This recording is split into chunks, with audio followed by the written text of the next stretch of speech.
kalikasan. Ang nagkamit ng parangal bilang Best News Anchor ay walang iba kundi si Angelo Palmones ng Magandang Umaga Pilipinas, DZRH Radio 666 kHz.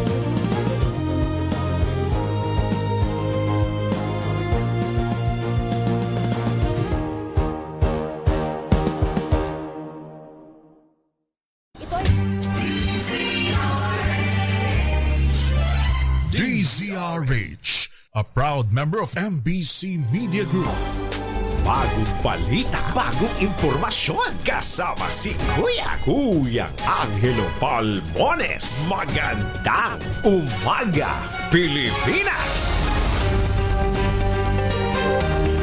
Ay baka nakakalimutan nyo ha, June 4 pa lamang ho ngayon, Thursday. Balik tayo sa mga balita. Nabigo ang Pilipinas sa makuha ang non-permanent seat sa United Nations Security Council para sa 2027 at 2020 term matapos manaig ang Kyrgyzstan sa botohan ng UN General Assembly. Sa ika-4 round ng voting, nakakuha ang Kyrgyzstan ng 142 votes. Lampas sa kinakailangang 2/3 majority habang ang Pilipinas ay nakakuha lamang ng 49 votes. Sa mga naunang round ng botohan, nananatiling mas mataas ang nakuha ng Kyrgyzstan sa bawat round habang hindi rin nakalusot ang Pilipinas sa kinakailangang 128 votes para makakuha ng upuan para naman sa Asia-Pacific Group. Ang eleksyon ay bahagi ng pagpili ng 5 non-permanent members ng 15-seat Security Council para sa susunod na 2 taon kung saan napili ang Austria, Portugal, Trinidad and Tobago at Zimbabwe. Target naman ng Jet Air maglunsad ng direct flight mula Cebu patungong Ho Chi Minh City sa Vietnam at pabalik bago matapos ang 2026. Ayon sa budget airline ng Vietnam, inaasahang sisimulan ang bagong ruta sa ika-4 na quarter ng taon upang mapalakas ang koneksyon sa paglalakbay, turismo at negosyo sa pagitan ng dalawang bansa. Sinabi naman ni Cosette Canilao, Presidente at CEO ng Aboitiz Infra Capital, na sumasalamin sa hakbang na ito ang lumalaking demand para sa mga travelers sa pagitan ng Cebu at Vietnam. Ayon naman sa pamunuan ng Mactan Cebu International Airport, makatutulong ang direktang ruta upang higit na mapalawak ang international connectivity, mapanago ang turismo at mapatatag ang posisyon ng Cebu bilang pangunahing gateway ng bansa para sa mga dayuhang turista. Binigyan din nito ang mahalagang direktang koneksyon sa pagpapasigla ng turismo, kalakalan at paglikha ng mas maraming oportunidad para sa mga komunidad at ekonomiya ng parehong bansa. Sa kasalukuyan, patuloy na nakikipag-ugnayan ang airport operator sa mga airline ng Vietnam upang maisakatuparan ang planong bagong ruta. Ibinaba ng Organization of Economic Cooperation and Development o OECD ang growth forecast ng Pilipinas sa 3.2% ngayong taon mula sa naunang pagtaya na 5.1%. Mas mababa rin ito sa forecast ng paglago ng ekonomiya ng bansa noong 2025 na 4.4%. Ayon sa OECD, inaasahang babagal ang paglago ng ekonomiya ng Pilipinas dahil maraming umaaring humina ang paggasta ng mga mamimili dahil sa mataas na inflation at mas mahinang kalagayan ng labor markets. Gayunman, inaasahang unti-unting babawi ang public investment kasabay ng pagpapatuloy ng mga proyekto ng gobyerno. Tinataya na rin ng OECD na aabot ng 6.8% ang inflation ngayong taon dahil sa mataas na presyo ng enerhiya at paghina ng piso kontra dolyar. Sa kabila nito, nakikita naman ng OECD maaaring bumilis na 5% ang paglago ng ekonomiya sa 2027 kung lalakas ang pamumuhunan at mapapabuti ang business environment sa bansa. Kung away ng away ho ang mga politiko, paano hong gaganda ang business environment dito po sa Pilipinas? Magandang Umaga, Pilipinas! Itinalaga ng Pangulong Bongbong Marcos Jr. si Lino Cayetano bilang bagong General Manager ng People's Television Network o PTV. Inanunsyo ni Presidential Communications Office Secretary Dave Gomez ang appointment ng kapatid ni Senator Alan Peter Cayetano. Ayon kay Gomez, malaki ang maiaambag ni Lino Cayetano dahil sa kanyang malawak na karanasan sa media, pribadong sektor at serbisyo publiko. Papalitan ni Lino Cayetano si Maria Lourdes Pagar na namuno sa State-run Television Network mula noong Agosto ng nakaraang taon. Si Lino Cayetano ay dating kongresista ng ikalawang distrito ng Taguig. Nagsilbi ring alkalde ng lungsod mula 2019 hanggang 2022. Kilala rin siya bilang direktor ng primetime television programs at naging creative consultant ng isang malaking network. Matatandang nagkaroon ng pampublikong hidwaan ang magkapatid matapos suportahan ni Senate President Alan Peter Cayetano ang karibal ni Lino sa nakaraang halalan sa Taguig. Sa kanyang bagong tungkulin, inaasahang pamumunuan ni Lino Cayetano ang modernisasyon at pagpapalawak ng operasyon ng PTV sa gitna ng mabilis na pagbabago sa media landscape sa buong bansa. Posibleng patawan ng Estados Unidos ng karagdagang taripa ang mga produktong mula sa Pilipinas at 59 na iba pang mga bansa. Ayon sa Office of the United States Trade Representative o USTR, pinag-aaralan nila ang dagdag na 10 hanggang 12.5% na taripa sa mga produkto dahil sa umano'y bigong pagpigil ng Pilipinas at iba pang bagsak sa pagpasok ng mga produktong gawa ng mga kumpanyang may forced labor. Iginiit ni Trade Secretary Cristina Roque na mahigpit na tinututulan ng Pilipinas sa anumang uri ng forced labor o mga sapilitang paggawa. Sinabi ni Roque na nakikipag-ugnayan na ang DTI sa Estados Unidos upang ipaliwanag ang mahakbang at polisiya na ginagawa ng bansa laban dito. Binigyan din naman ng USTR hanggang July 6 ang Pilipinas at iba pang mga apektadong bansa ay makapagsumite ng kanilang komento sa plano na bago isagawa ang pagdinig ng federal agency ukol sa issue. Nagpahayag naman ng pag-aalala ang Philippine Exporters Confederation sa posibleng epekto ng naturang hakbang sa mga lehitimong exporter. Ganyan din sa mga manggagawa ng Pilipinas dahil nga sa ito'y magkakaroon ng matinding impact sa negosyo. Naniniwala naman ang Philippine Exporters Confederation, sumusunod ang Pilipinas sa global labor standards. Bukod sa Pilipinas, kabilang din sa apektado ng plano ng US, ang Hong Kong, Japan, Taiwan, Thailand, Vietnam, Malaysia at iba pang bansa. Bagong balita, bagong impormasyon. Kasama si Kuya Angelo Palmones. Magandang umaga, Pilipinas! Magandang umaga sa mga Pilipino dyan sa Taiwan. Ohayo gozaimasu sa mga suki natin dyan po sa Japan. Ha? Ingat ho kayo at kung kayo balik na ho ng Pilipinas, wag na ho magpasalubog ng imported na tsokolate. Meron ho tayong local brand dito. Gawang lokal but taste and looks global. Dahil tinulungan po ng DTI at ng DOST. Ito po ang Tangerine Chocolate. Brand ng mga magniniyog ng mga magsasaka dyan po sa lalawigan ng Quezon. Ang Tangerine Chocolate ay available sa 0919-095-5935. Sa tulong nga po ni Dr. Helen Tan, yung pong mga planting material ng kakao galing Davao, hinakot po yan. Itinanim dyan po sa lalawigan ng Quezon, kaya ngayon nagpuproduce na po sila ng dikalidad na cacao beans, pinoprocess para maging tangerine chocolate. Meron itong mahigit 10 variants ng mga raw material galing din po sa ani ng ating mga magsasaka. I-check po ninyo sa tangerinechocolate.ph. Sabi nga po ni Dr. Helen Tan, sino bang magmamalasakit sa Pilipino kundi ang kapwa Pilipino? Kaya sa bawat tangkilik natin ng tangerine chocolate, pinalalakas natin ang loob ng ating mga magsasaka, pinalalakas natin ang ating lokal na ekonomiya. Tangerine chocolate 100% gawang atin. Kaya pakiusap po ni Dr. Helen Tan, sana naman ay ating tangkilikin. Magandang umaga, Pilipinas! Pilipinas ang oras, 13 makalipas ang alas 5.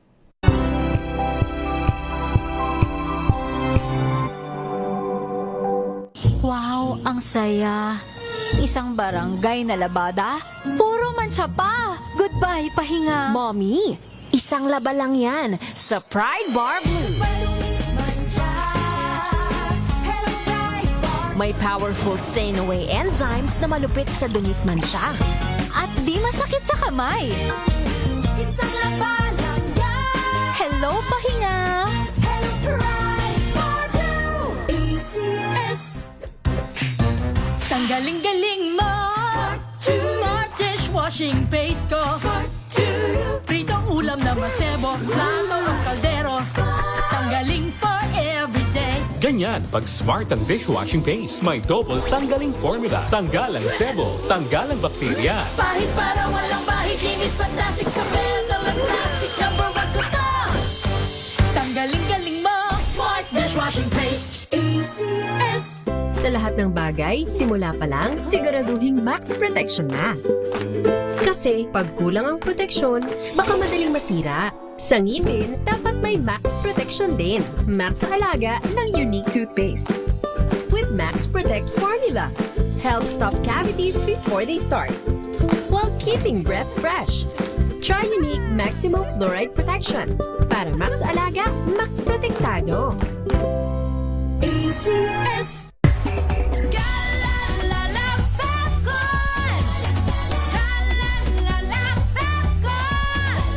Ang bango ng sampayan, tara na magsayawan. Calefabton, amoy nakaka-joyful.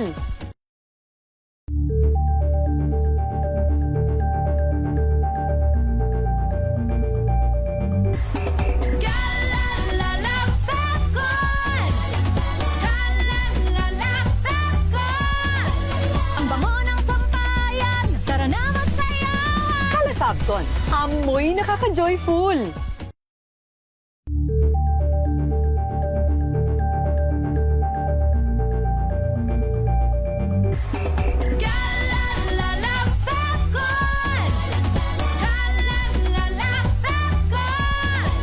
Ang bango ng sampayan, tara na magsayawan. Calefabton, amoy nakaka-joyful.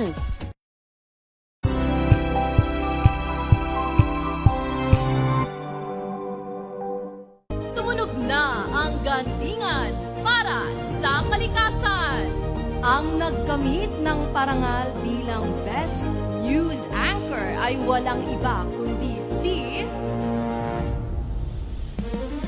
Angelo Palmones ng Magandang Umaga Pilipinas, DZRH Radio 666 kHz.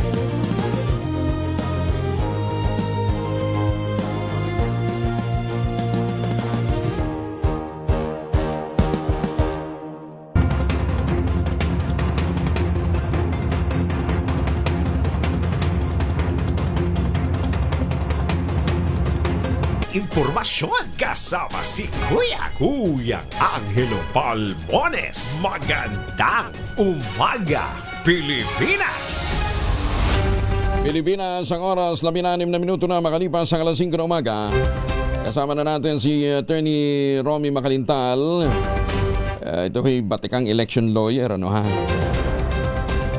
At tanong ko sana sa kanya kung pwede pa bang tumakbo si Miao dyan po sa Cavite, pero sinagot na pala ito ng COMELEC.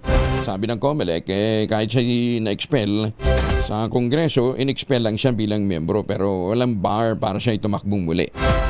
Tama yun, Attorney Romy Mac, ano? Pwede pa rin tumakbo si Miao kahit na-expel siya. Pwede pa yun. Wala pa naman siyang disqualification to hold public office. Tsaka wala namang... Expulsion pa lang, yung expulsion hindi kasama yung disqualification to hold public office. So walang legal impediment para siya ay ang tawag dito para makatakbong muli. Ayan, okay.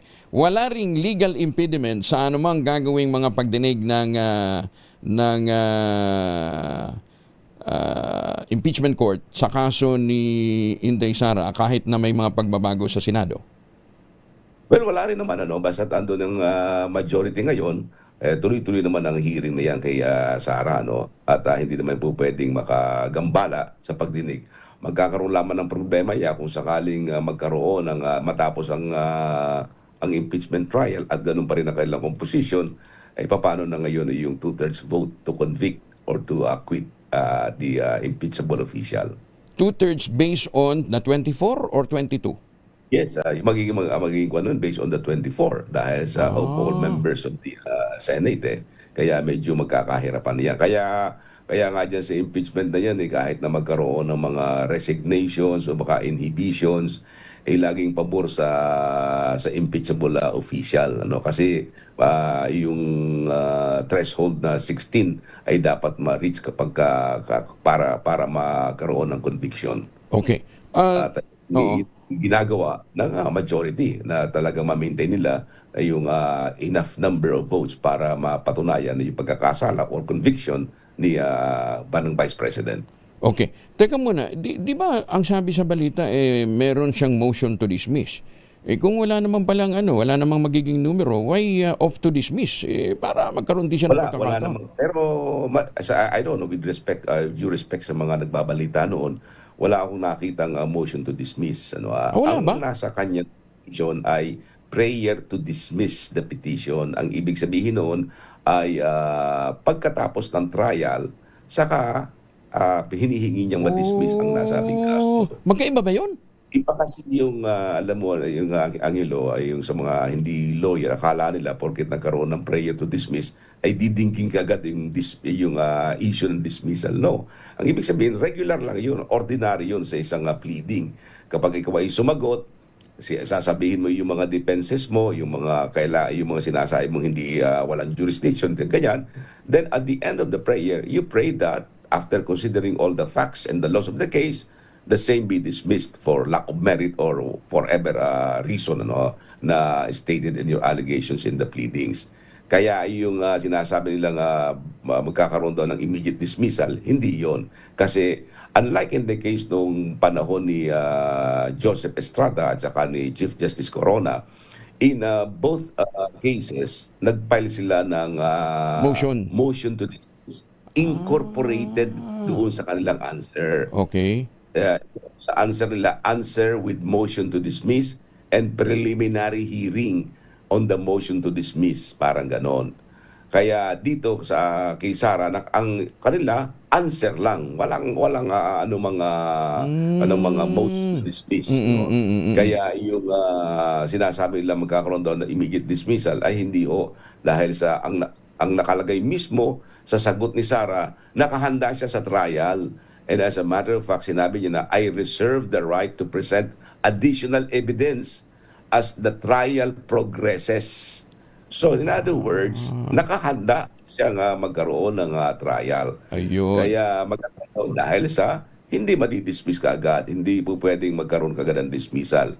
Hindi rin sinasabi nila, baka daw may mga senador na mag-file ng motion to dismiss.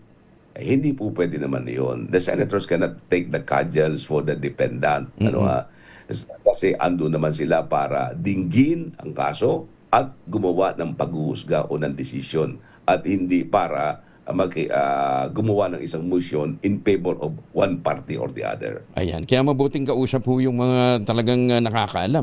So, magkaiba yung motion to dismiss at prayer to dismiss. Ayan. Yes, yung motion to dismiss, yun ay separate na remedy yun.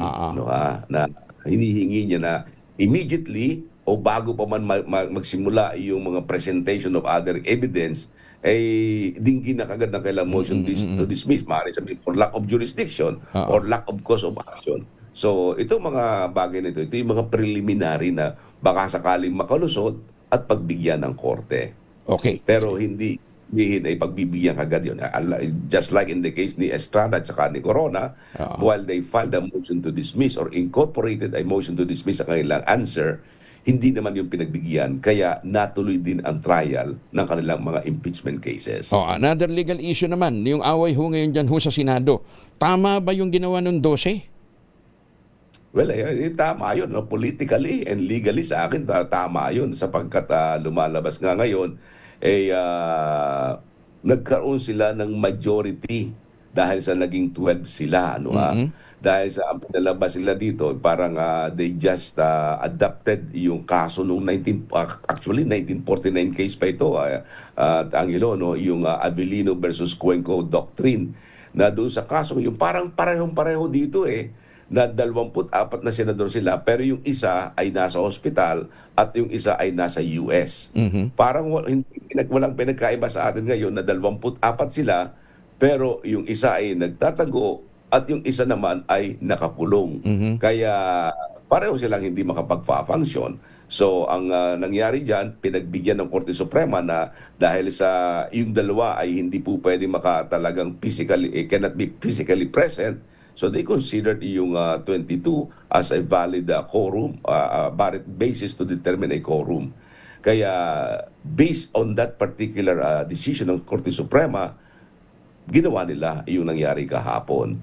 Because sinasabi nga natin that the decision of the Supreme Court forms part of the law of the land. Ang ibig sabihin, anumang desisyon ng ating Korte Suprema, yan ay bahagi ng ating legal system at maaaring yan ay gamiting basehan sa anumang ginagawa ng isang organization.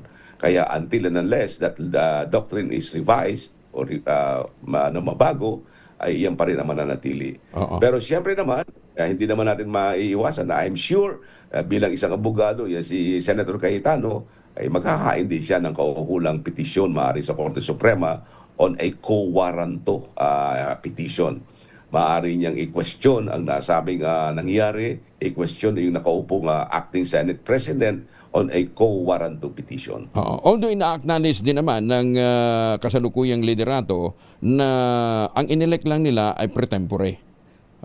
Yes, pro Senate tempore. pro tempore. Kasi yung Senate President ay kinakailangang iboto ng 13. 12 lang sila. 13. Masalimuot pero talaga. sa akin, kung ginamit na rin nila yung Abilino versus Cuenco Doctrine, kung sinasabi nga sila ay majority, sa akin palagay, pwede na rin silang mag-elect ng isang Senate President. Kasi dahil sa ginawa nila ngayon, Cayetano can still claim na siya pa rin ang Senate President. And as a matter of fact, he is still claiming that he is the Senate President. Kung the entire positions were declared vacant, di pwede sila mag-elect for the entire position. Kasi bakit pa sila mag-i-elect ng isang Senate President pro tempore pagkatapos gagawin lang acting president lang, Pero in my ito naman ay opinion ko lamang.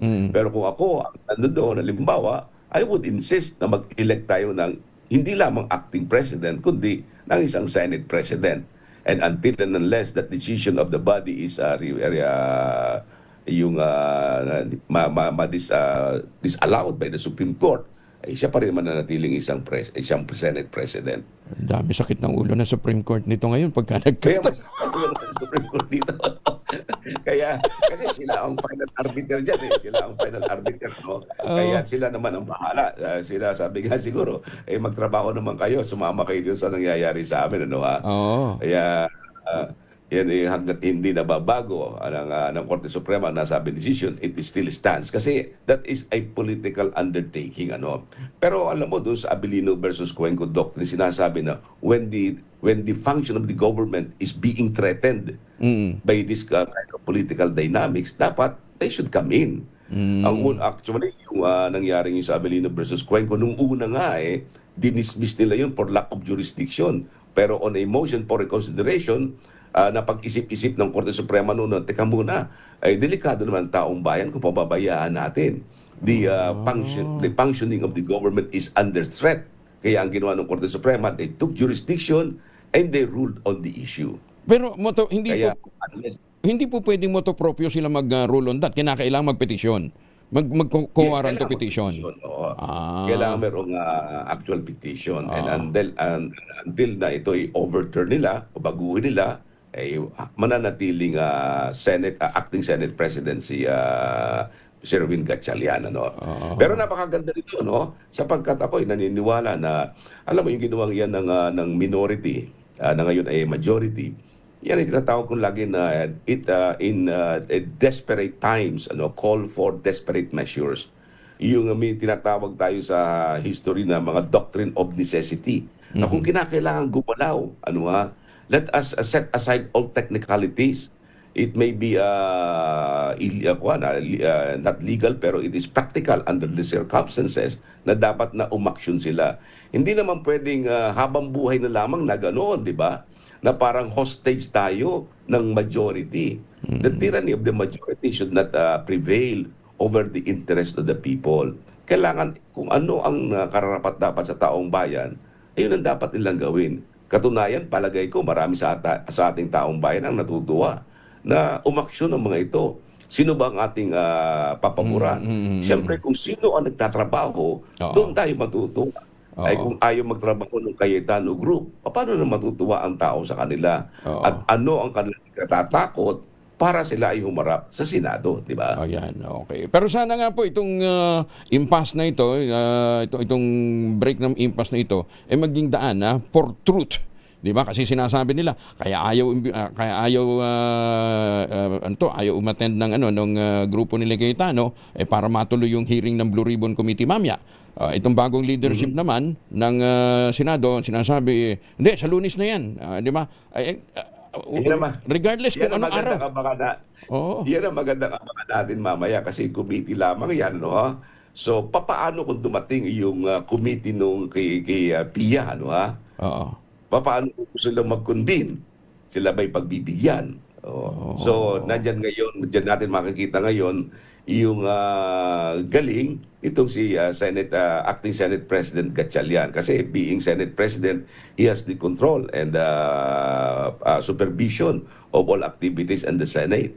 Pwede niyang hindi pagbigyan ang nasabing committee o hindi niya pwede niyang hindi pagbigyan ang anumang paggamit ng facilities ng nasabing Senado sapagkat under the control and supervision ng Senate President ang nasabing premises. Yan, napakagandang abangan natin kung darating yung committee ni Pia Cayetano o hindi. Hindi, pupunta daw si Senator Alan. Sabi niya, bago mag alas 12, nandiyan ako. Napakagandang natin ngayon. Ano ang mangyayari? Sino ang i-recognize ng Sergeant at Arms? Sino ang siyempre ang magbibigay ng security diyan ngayon ay yung bagong Sergeant at Arms. Sino ngayon ang kanyang i-recognize? Sapagkat the new Senate Sergeant at Arms is under the control and supervision ng bagong acting Senate President. So napakagandang tingnan ang magiging political dynamics mamaya, no, na parang mga bata na nag-aagawan sa candy. Pero regardless of political dynamics na mangyayari mamaya, ang katotohanan, meron hong anomalya sa flood control na dapat na malaman kung sino talagang dapat managot. Sa tagal-tagal ng panahon na dapat maimbestigahan yan. Sino-sino ba dapat makulong, di ba? Yan ho dapat na malantad sa publiko dahil pinagsamantalahan ang pondo ng bayan. Hindi lamang yung mga posisyon na yan. Huwag nating kalimutan, baka makalimutan yung mga flood control anomalies na yan na napakalaking bagay para sa atin. Kawawa naman taong bayan na dahil lamang sa politika ay malilimutan na yan. At saka huwag natin kalimutan, sabi nga ni Acting Senate President Gatchalian, yung pala 25 million a day. Ang ginagastos natin sa proceedings sa Senate. Imagine, 5 million a day. Bawat araw.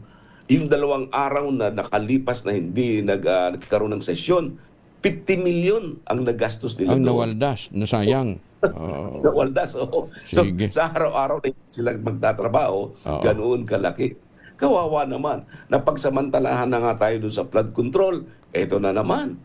25 million a day ang nawawala sa atin na hindi natin napapakinabangan. Attorney Romy Mac, maraming salamat for joining us. Magandang umaga po. Thank you. Maraming salamat, Angelo, at isang malaking karangalan muli na maging bahagi ng iyong pagtuntunan. Thank you. Pagpalain tayo. Salamat po.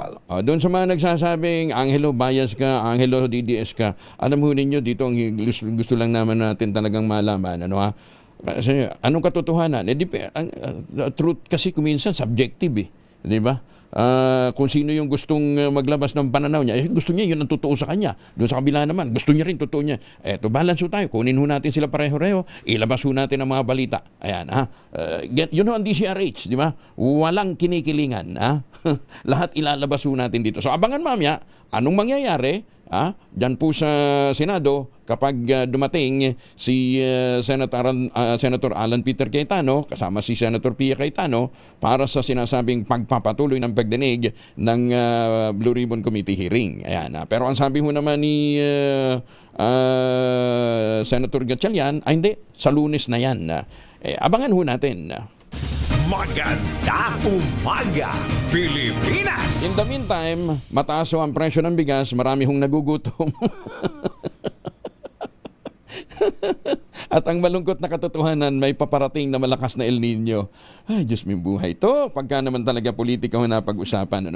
Pati ho ordinaryong mga mamamayan, nag-aaway-away. Wag na ho. Hayaan na natin sila mag-away-away. Let's unite as one under a Philippine flag. Okay? 33 na makalipas ang alas 5 ng umaga.